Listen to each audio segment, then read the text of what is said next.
104.7 The Cave. KKLH, Marshfield, Springfield. A proud member of the Kansas City Chiefs radio network. Touchdown, Kansas City! Now, it's time for Ned Talk. Ned Talk live and on the air. Joe Westen in the studio with the hardest working guy. That's simply all that I've got to say about it. You're the hardest working guy in all of broadcasting.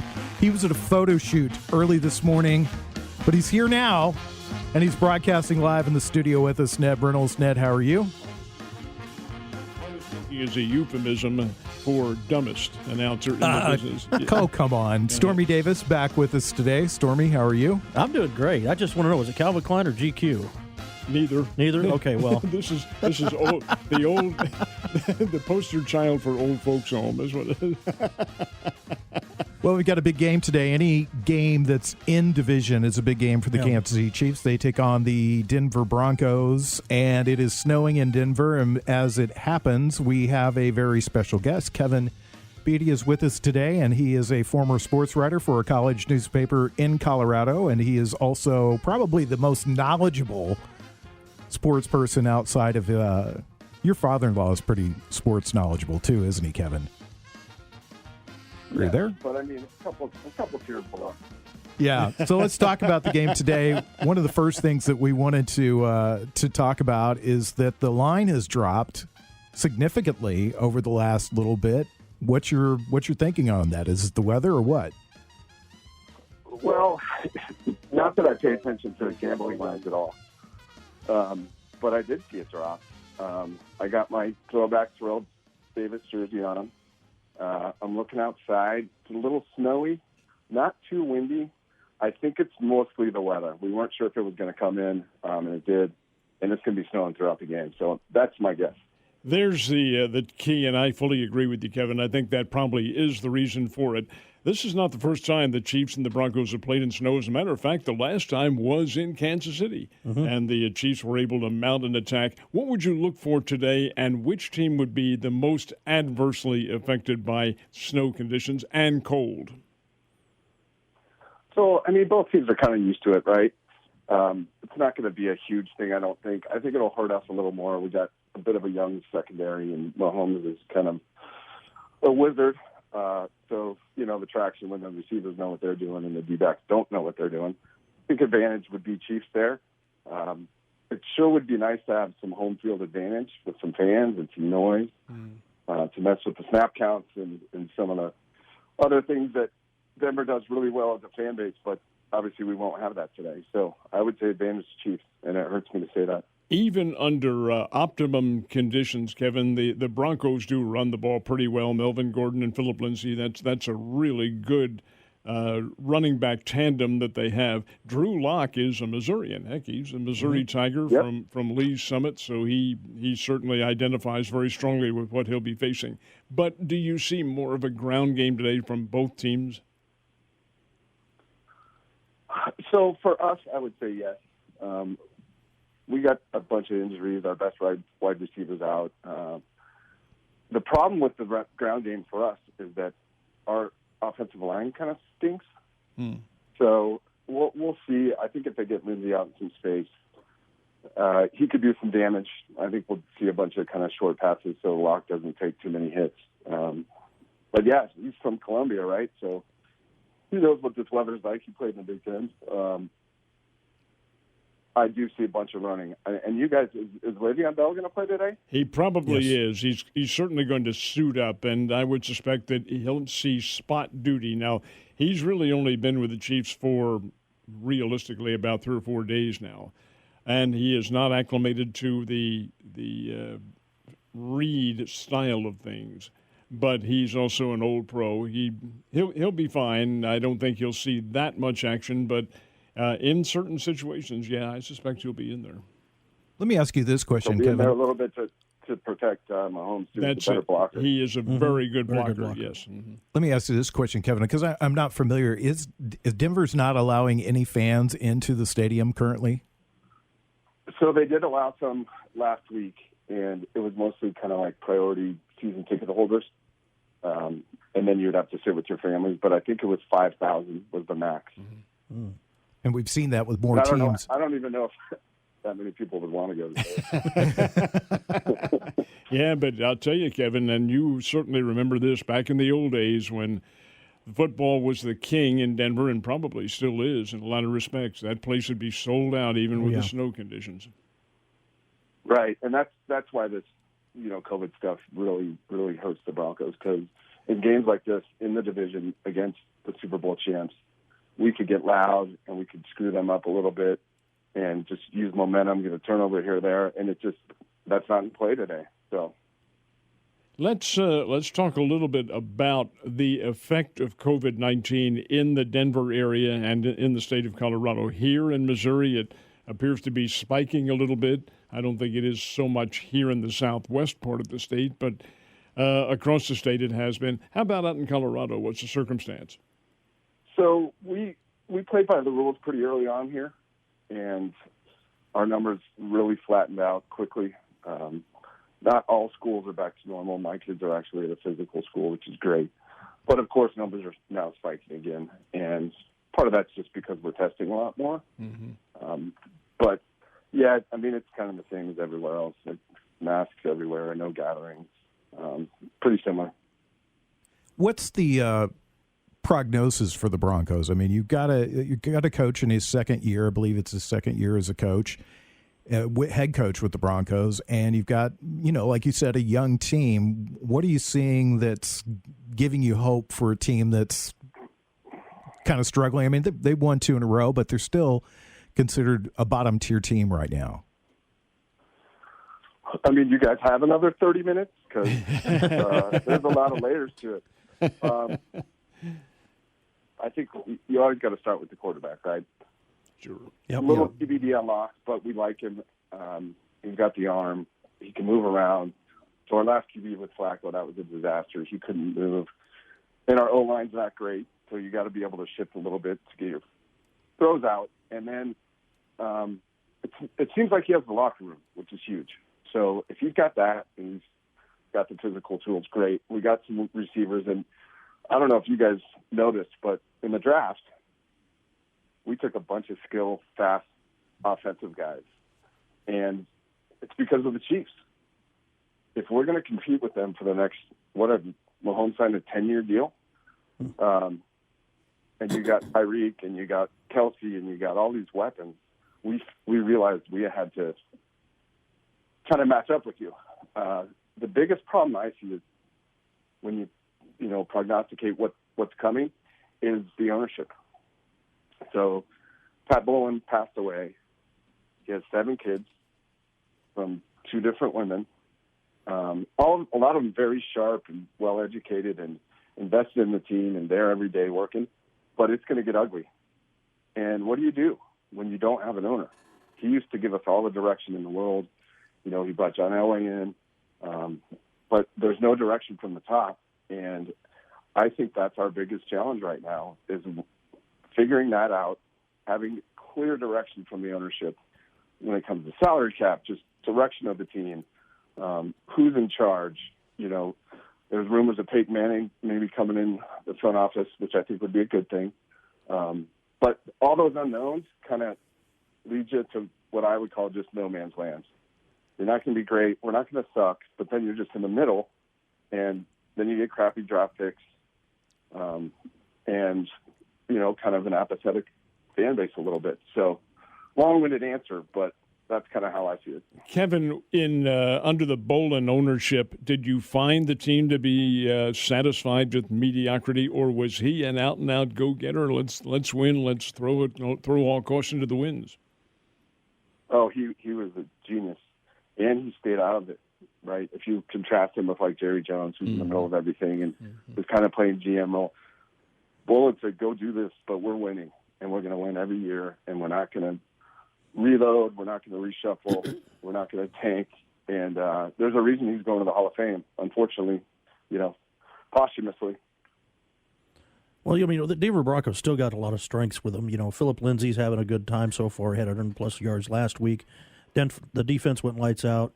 And you're still giving a lot of people a lot of trouble in the red zone. So, there's a lot to look forward to for Denver, and they're going to throw everything but the kitchen sink at the Chiefs today. and they said, saw some of the commentary online from them, and they were saying they were a little upset that that the Raiders were the ones that got to beat the Chiefs first, because Denver was looking forward to being the ones to actually get to do that. And you guys got some great weapons. I'm not a fantasy football guy, but I did a little bit of research this week on some of that stuff. You've got a tight end named Tim Patrick, who I think is developing very quickly and looking to be one heck of a threat to the future for any team they play. Yeah, so he looks like a tight end. He's actually a wide receiver. Yeah. But I would look at tight ends a lot today, right? Kelsey always destroys us, like he does to a lot of teams. We just haven't figured him out. But we have some tight ends too, and Noah Fant, he's going to be an all-pro someday. Mm-hmm. Yeah, and so I would look for those two to battle a little bit. But speaking of the Raiders and the Chiefs, Joe, please explain this to me. You're a Raiders fan, and now you're a Chiefs fan. Well, see, that's not supposed to be. That's not supposed to be public knowledge, Kevin. We weren't supposed to discuss that on the radio. So we don't. Well, I don't know. I grew up here as a Raiders fan for some reason. I don't know why. That was back in their heyday, and Ken Stabler. I guess I just love Ken Stabler. Yeah, I guess I love the snake. I had a snake T-shirt. And everything had a little Ken Stabler action figure at one time, too. I just love Ken Stabler. He's so my you favorite mean player. to tell me you're going to sit here and tell us that's your reasoning? That's about as flimsy. Good. Well, they were on TV a lot. Because it's like the Cowboys. The Cowboys were are America's team, and the Raiders were sort of anti-America's team, and they were kind of the first anti-heroes in football with John Matuszak and Gene Upshaw and a lot of these players that were these big, rough, tough guys that they were the brutal side of Western football. They were on TV a lot, especially in that time when there wasn't a game on all the time. Like you couldn't go somewhere to find another game. The big marquee names, the Steelers and the Cowboys and the Raiders, they were on all the time. And I grew up here a Yankees fan, and because the Yankees were on TV all the time. Oh, that's perfect. So you're a front runner, is what you are. No, I've suffered through. Chiefs win the Super Bowl. Now you're becoming a Chiefs fan. Kevin, you just hit it right on the nose. Let me tell you something else too that he's not going to tell you. Joe is also an avowed Yankees fan, but when the Yankees won the Tube at midseason. And midseason was what, game 30 or 35? He bailed out on them. He even gave my Phillies. So now he's a Dodgers fan.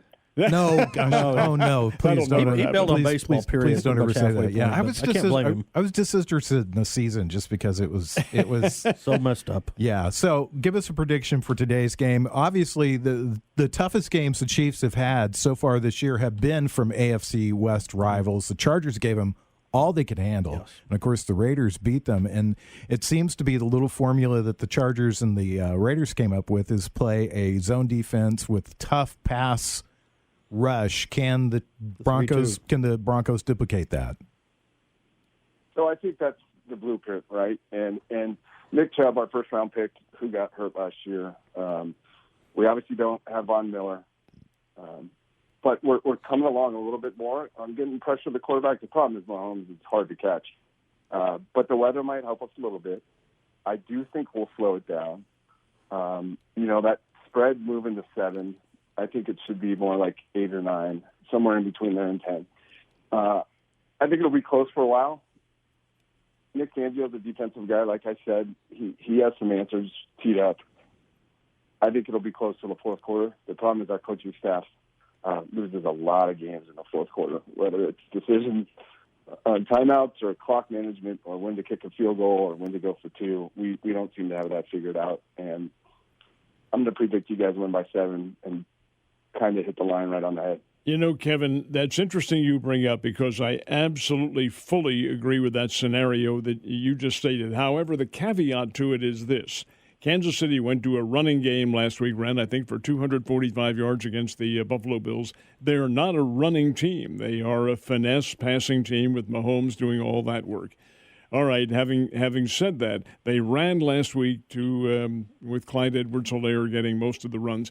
Denver has one of the stingiest run defenses. Mm-hmm. So does that force Kansas City to go to the air through the snow? So, first of all, Edwards-Helaire did he like get married in college and take like his wife's maiden name? Like, explain that to me, please. Touche. That is excellent. Yeah. So our defense has actually been really good. When we need a final stop, we haven't gotten it. But throughout the game, it's been pretty good. I just think the one thing we haven't figured out, that we might figure out some of the run game. We might, keep Tyreek in check. But Kelsey, down the middle, just crushes us, and that's where I think we'll get beat. Well, Kevin, thank you. I appreciate you taking the time to join us this morning and tell Angie and all the kids that we love them, and we hope to see you guys very soon. And good luck, not to Denver today, but good luck with that weather, okay? Thank you, Kevin. All right. Thanks, guys. Hope to do it sometime soon again. Yes, absolutely. We'll have you back. It's Ned Talk. We're broadcasting live today on 104.7 The Cave, getting set for the Chiefs coming up in a couple hours. Back to Ned Talk on 104.7 The Cave. A proud member of the Kansas City Chiefs radio network. We got a weather forecast directly from Denver, and the snow is coming down, so there will be snow. I'm going to differ. I think you're going to see a lot of running in today's game. I think the Chiefs would like to run as much as they possibly can. Well, if they can get away with it. Yeah, exactly, and that's the key. Ned, we need to check in on some stuff that we typically do in the first segment of the show. It's Who's Hot in the NFL. It's brought to you by All Service Air Service. Who's your pick for the hot team or hot player or hot whatever? We're going to pluralize it here, and I find this to be very symbolic of how things break down in the NFL. The first flex game of the season is going to occur tonight. Originally, it was to have been the Tampa Bay Buccaneers and the Las Vegas Raiders. But the Raiders have succeeded, what a monumental surprise, in annoying and disrupting the National Football League. They always used to do that. Al Davis, that was his little game to play. Hey, make the hierarchy as mad as you possibly can, and we'll succeed from there. Well, in this case, it was a lack of attention to COVID-19, and they had some positives. I think all the individuals who tested positive are now negative and will probably play today. But over and above that, NBC said, hey, we can't take a chance on a game being called off because of COVID-19. Our whole Sunday night time slot is dedicated to pro football. We can't do that. Mm-hmm. And that, being in TV for the many years that I do understand the filling of a major hole like that is difficult. So the game was flexed. And the two teams they put in there are probably a better matchup than one we would have seen had it been the Sunday night matchup, and that's the Seattle Seahawks and the Arizona Cardinals. I think that'll be a terrific quarterback duel between two really good. I'm especially anxious to see how Kyler Murray does under circumstances. Now, he is playing at home, but Seattle's a very good football team, plays well. That'll be a terrific game. Those are two of the top power teams in the NFL at the moment. Of course, the Chiefs, in my opinion, are right up there, number one. You really have to give a nod to the Baltimore Ravens, too. They have come back after playing so tentatively against the Chiefs, and they're playing well. And for an up-and-coming team, the green and white. Oh, my God. I have to say, I was going to say, I thought about you because I watched that game. Was it Monday night or was it Monday night? Monday night. And that was one of the chippiest games I've ever seen for two teams that stink as badly as those two teams do. So far in the season, I was impressed with the way that the Eagles played at the end. But, man, the Giants especially were really chippy in that game. Well, the Giants have a reason for being chippy. They're so bad. And they have to do something to merit fans focusing on them. And I guess if they can bend the rules and get under the other team's collar and play all those sorts of tricks, the New York Giants are not above something like that. Neither are the Jets. The Jets used to do that. When Joe Namath was their quarterback back in their glory years, they had and this, you're going to have to be old to remember this name, but a D-back named Johnny Sample. And Johnny Sample he thrived on getting under the collar of the receivers. He'd do all these illegal things that nobody would see. He'd grab their pants and pull them down, and maybe grab shirt from behind before the horse collar rule came into effect. Just an annoying little character. Well, the Giants are like that as well. Kind of a New York thing. St. Louis, the St. Louis Cardinals had a player like that, Comrade Dobler. Dobler. Well, dirtiest player in football. He was out and out dirty. Yeah, just an out and out. Piggybacking what you said earlier about the Raiders, John Gruden has come out publicly and said that he is upset that the game was not canceled. It was not moved. He doesn't feel that it's fair that the Raiders have to play today with having so much of their team missing. Well, it probably isn't in his viewpoint. I can understand why he'd be angry. It was going to be a showcase game for the Las Vegas Ball Club, and here they are showing off their new stadium, even though there isn't anybody in there. But the fact is, it was going to be a good circumstance for them to gain some kind of reputation nationally, and now it's taken away. However, they do have another game scheduled for Sunday night, and that is November the 22nd, and it is against the Red and White. All right, let's find out what's brewing in college football. It's brought to you by Arctic Food Equipment. Go on, tell them. Tell the story. We want to hear it. Come on, Ned. Bad day yesterday. Really bad day. All the favorites that I bet against won, and all the underdogs who I thought would carry over lost. Oh, boy, it was just a brutal day. How about Indiana beating Penn State? Who ever saw that coming? Michigan, Minnesota figured to be a terrifically close game. Now, keep in mind, this is opening day for the Big Ten Conference. Michigan, Minnesota, the Little Brown Jug game figured to be close. It was not. Michigan ran away from a good Minnesota football team. Ohio State, Nebraska figured to be a fairly good ball game because Nebraska's rebuilding and doing a pretty good job of it. No, Ohio State really creamed them.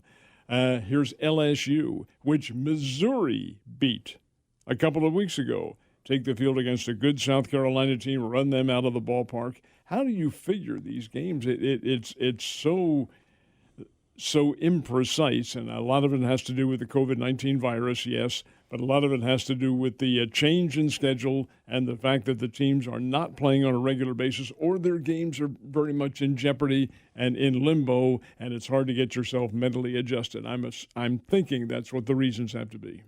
Stormy, your thoughts on college football so far this year?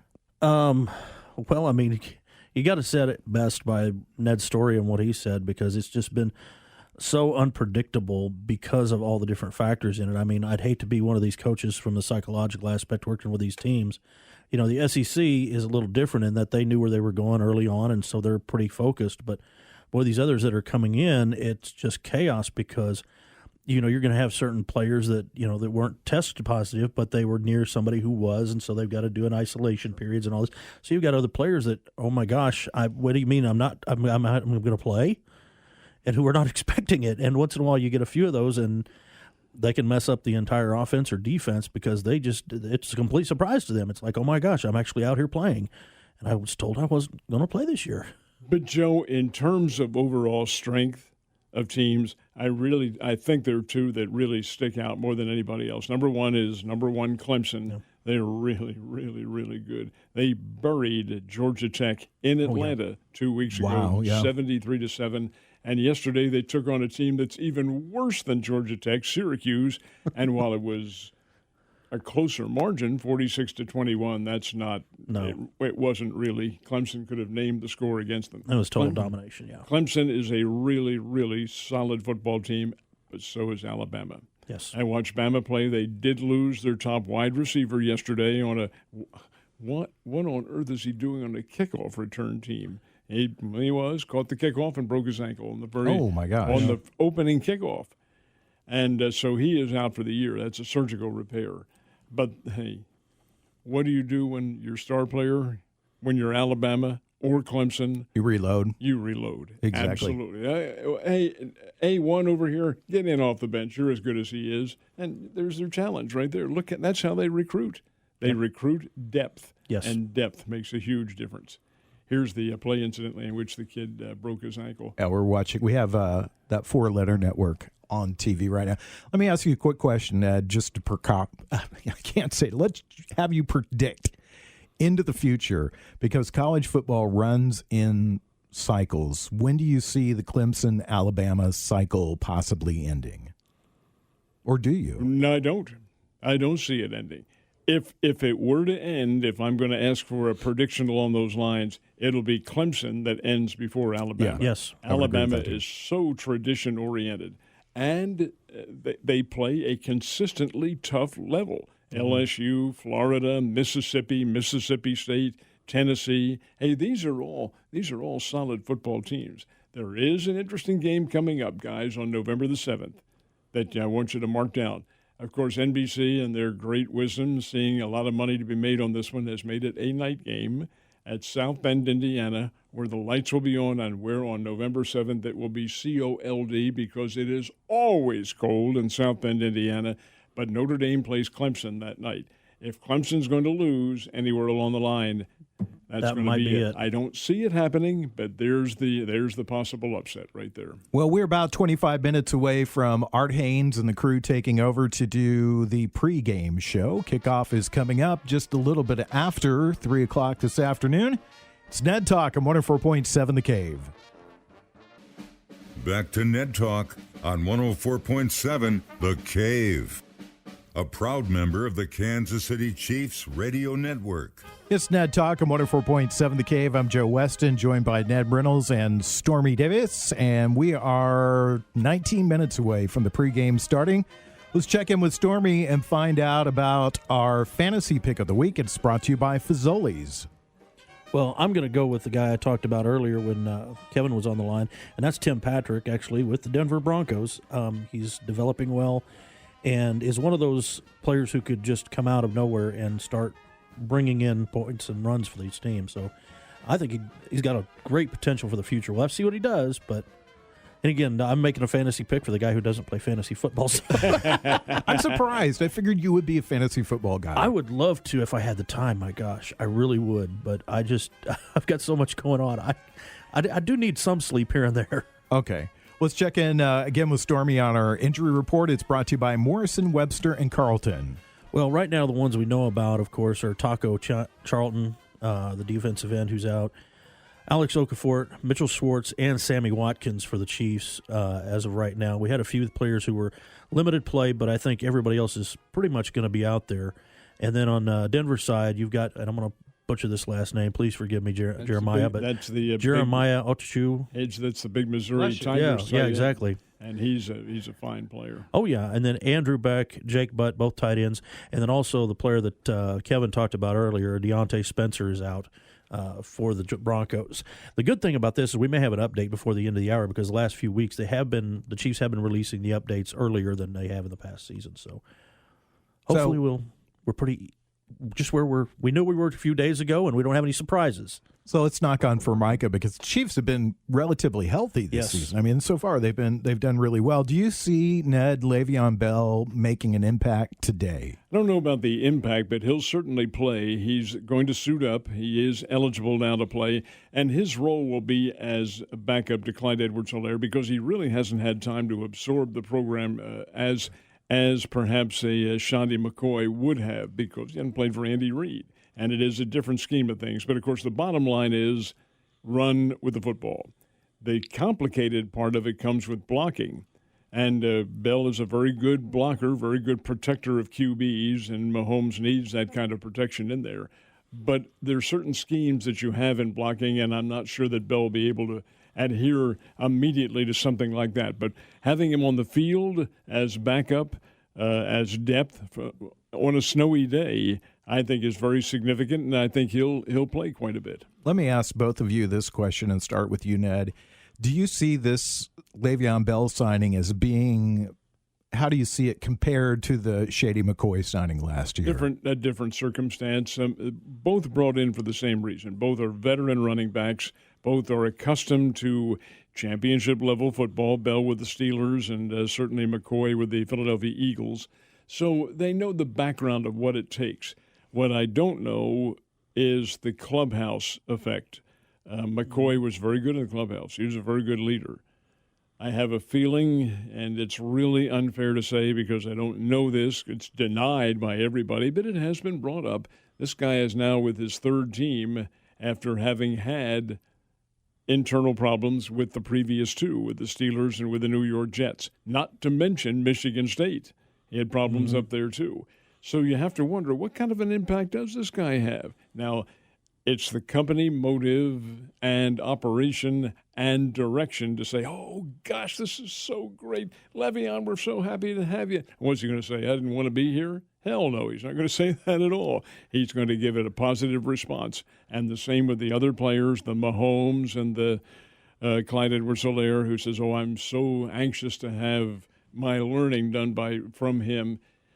We'll see. We'll see how that works out. But in terms of depth and in terms of strength, oh, yes, I think the guy's a positive player. Stormy, your thoughts? Well, I'm hoping that finally being part of a championship team like the Chiefs leads him to change things a little bit more in his direction. And maybe even, like Ned said, take maybe a little bit of a mentorship with Edwards-Helaire, and especially today where it's going to be a little colder.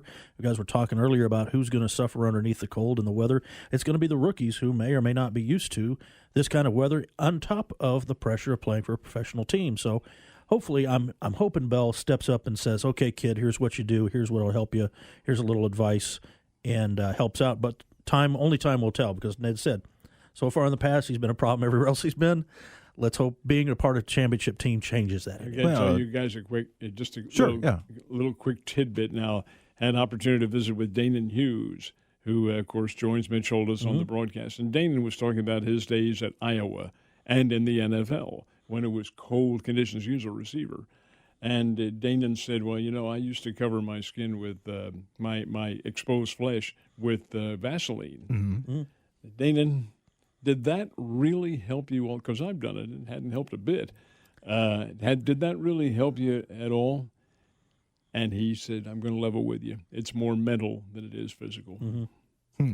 Interesting. So having said that, that's because today it's going to be, 18 degrees and snowing out there, so it'll be cold. I would be concerned more for the weather if the Chiefs were a warm weather, a Tampa Bay or a Los Angeles sort of team, or Dallas or somebody like that. But they're not. Joe, they are playing in cold weather for the first time. Yes, and so are the Broncos, and so you can say that too. Let me ask you this: when we looked at the schedule at the beginning of the season, the first 6 games. Tough schedule, and you could see the Chiefs coming out of that. I know Chiefs fans don't want to hear this, but you could see them possibly coming out of that with a losing record or a break-even record. They've come out of it very well, 5-1, and now they've got this little lull in the schedule. They've got the Broncos this week, the Jets next week. The Jets stink. And then they got the Carolina Panthers after that. So that's just a little bit of a lull for them in the schedule. What do you need to see from them in these 3 games? Consistency, more than anything else. Last week, and we talked a little bit about this in the game with the Buffalo Bills, Kansas City knew ahead of time that they could concentrate their passing on Kelsey. And that's because the Buffalo Bills had the poorest record in the National Football League for defending against a tight end. Well, that's what Kelsey is, tight end, and one of the best in the business. So what did Andy Reid do? He had Mahomes test that theory, hit him with a touchdown pass, hit Kelsey with a touchdown pass in the early going, hit him with a couple of more spot passes, and another touchdown pass in the second period. Bingo. We can do this all day long. Why bother? We can beat this team. Let's test our running game. That's why, in my opinion, they went to the running game, to see what they could do, and I thought it was proven to be very successful. Now, in the snow today, that's a different story. We'll see, but I do think Kansas City has all the component parts to them to come away with a very big win. I think they do win today. Stormy, let me ask you this question, because I think you and I were on the same page. Surprised at how easily the Chiefs handled the Bills last week, who were billed, excuse the pun, as being a good team. Yeah, they had a great bit of momentum going into the game, and people were talking about them as a definite threat in the NFL, and the Chiefs just took them apart. I mean, they showed their weaknesses, and they exposed a lot of things, and that all comes back to Andy Reid. And that's why I'm not so worried about this lull in coming up in upcoming games.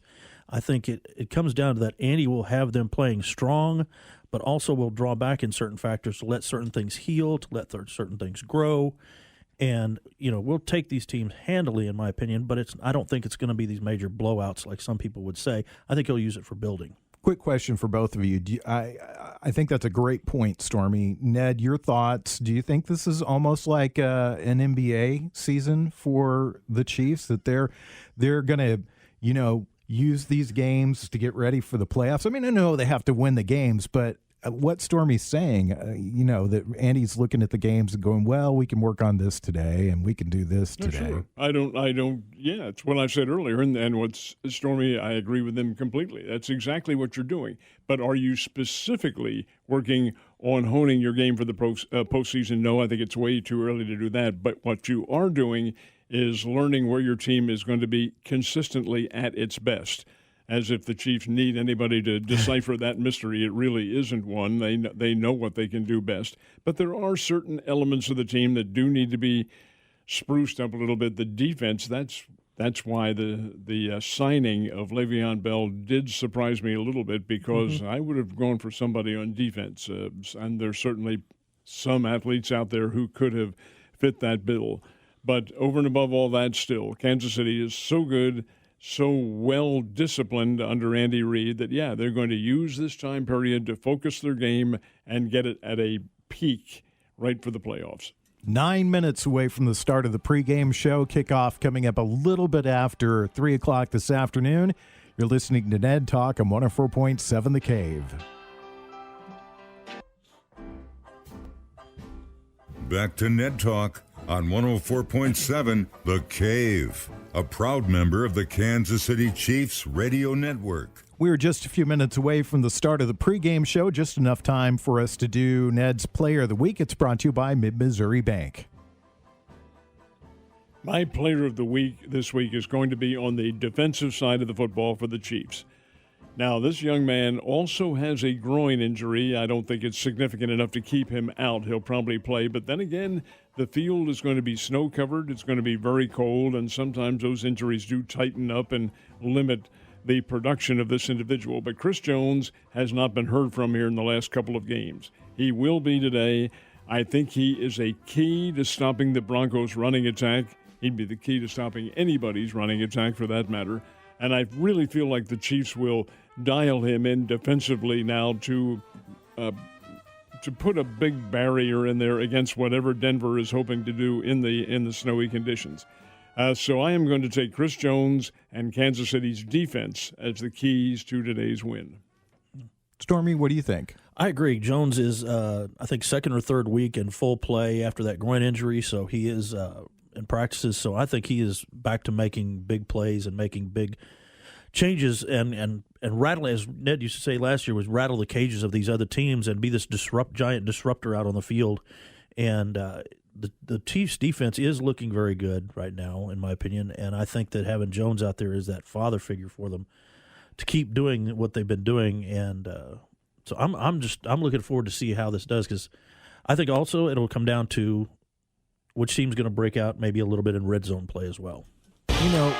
We're always talking about power rankings when it comes to football, and a big game is going on right now. The Pittsburgh Steelers, Tennessee Titans, both undefeated. Either one of you see this coming? 27-7 Steelers. Did not, especially in Nashville. I would have thought that Tennessee would, if anybody was going to dominate the game, and that would have been a stretch to say the least with two good teams, but if anybody was going to get the upper hand, it would be Tennessee. And Tennessee is about to score a touchdown here on a long run. But it's the Steelers who have the lead 27 to what's eventually going to be 14 here. And it isn't over. Tennessee can come back. Pittsburgh has played well, but this is the NFL. And you've seen teams, well, Philadelphia, for instance, coming back from the New York Giants. Your pick for today's game, what do you think the score is going to be? I will say the Chiefs 29, Kansas City 29, Denver 16. Stormy, your pick. What do you think? What do you think that score's going to be? I'm going to dial it back a little bit, and I'm going to say it's going to be 27 to probably 18. I think I'm going to be a little less scoring because of the weather. I think 38-13. That's the number that comes to mind. I think that the Chiefs will go out there. I'm not going to pick against them this week, so everybody, Mike, settle down. Everything's okay. Get set. The pregame show starts in just a few minutes. It is Ned Talk. I want to say thanks to Stormy for being with us. Thanks to Ned Reynolds, of course. Nick Fury coming up next. Mike the intern. Scott Meyer and Corbin Campbell. It is Ned Talk on 104.7 The Cave.